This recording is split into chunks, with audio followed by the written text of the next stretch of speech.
तुम्ही आता वॉलेटमधल्या गोष्टीचा उल्लेख केला. अनेकांना असं वाटतंय, की देवदेवतांचे फोटो आपण ती जवळ ठेवावी म्हणजे आपलं काहीतरी रक्षण होईल.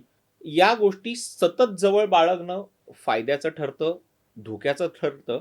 कारण याच्यामध्ये जेव्हा आस्थेचा प्रश्न येतो, जेव्हा तुम्ही वॉलेट तुमच्या सोबत कॅरी करता, जेव्हा तुम्ही टॉयलेटला जाता, पब्लिक टॉयलेटमध्ये जाता, तेव्हा ते तुमच्याबरोबर असतं. प्रत्यक्ष अप्रत्यक्षपणे तुम्ही देवाला टॉयलेटमध्ये नेताय. ह्या निगेटिव्हिटीचा परिणाम पण होतो? अर्थातच होतो. हे तुम्ही खूप छान प्रश्न विचारलाय. तर शक्यतो अशा गोष्टी आपल्या पर्समध्ये कॅरी करू नये. पर्स म्हणजे काय पहिले आपण हे बघूया. आज पर्स म्हणजे ती पण एक चमड्याने बनवलेली आहे ना.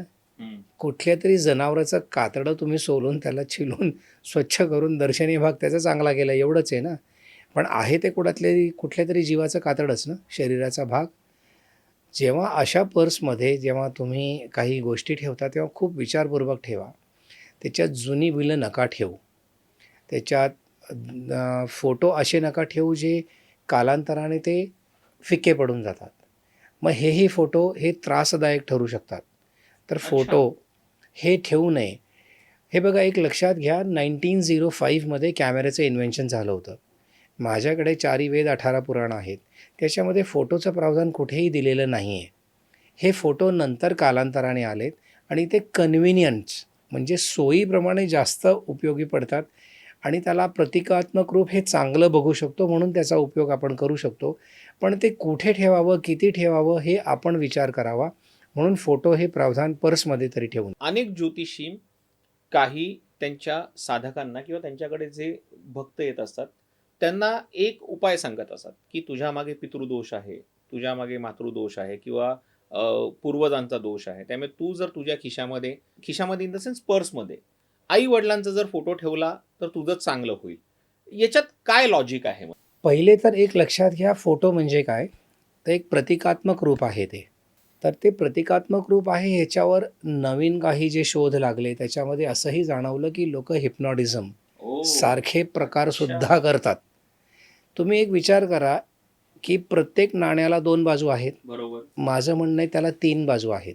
एक जी सकारात्मक बघू, एक नकारात्मक बघू.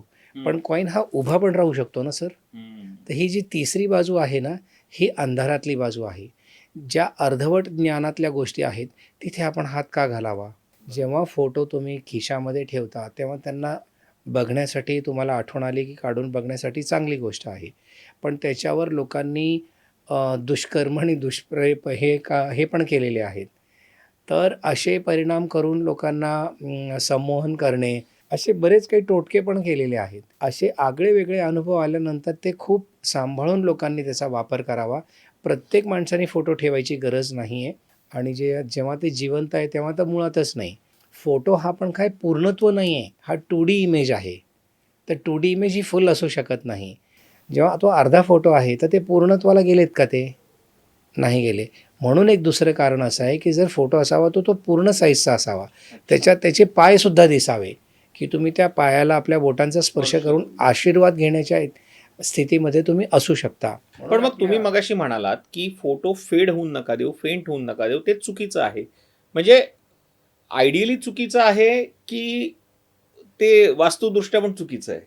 कसं आहे, मी बऱ्याच जणांच्या घरीसुद्धा बघितलं, त्यांचे जे देव असतात ना, ते देव आहे ना, ते इतके ते अभिषेक करून असे हं. हे होतात, की त्याचे डोळे, नाक, तोंड सगळं असं गुळगुळीत झालेलं असतं. मला सांगा जर तुमचा चेहरा जर असा गुळगुळीत झाला, तुम्हाला दिसत नाही, नाकातनं श्वास घेता येत नाही, तोंड बंद आहे, तर त्याचा काय परिणाम होऊ शकतो? तर एक लक्षात घ्या, की जेव्हा तुम्ही असे फोटो ठेवता, ते फेड होतात किंवा मूर्त्या पण ठेवता, त्या फेड होतात. त्या फेड झालेल्यांचं काय निगेटिव्ह रिस्पॉन्ससुद्धा होऊ शकतो तुम्हाला. त्यामुळे त्या गोष्टी खरंच ह्या खूप विचारपूर्वक घ्या आणि माझं असं म्हणणं आहे, की ह्या समाजामध्ये खूप सकारात्मक लोकं आहेत. त्यांना विचारून घ्या. योग्य माणसाला सल्ला नक्कीच घ्या.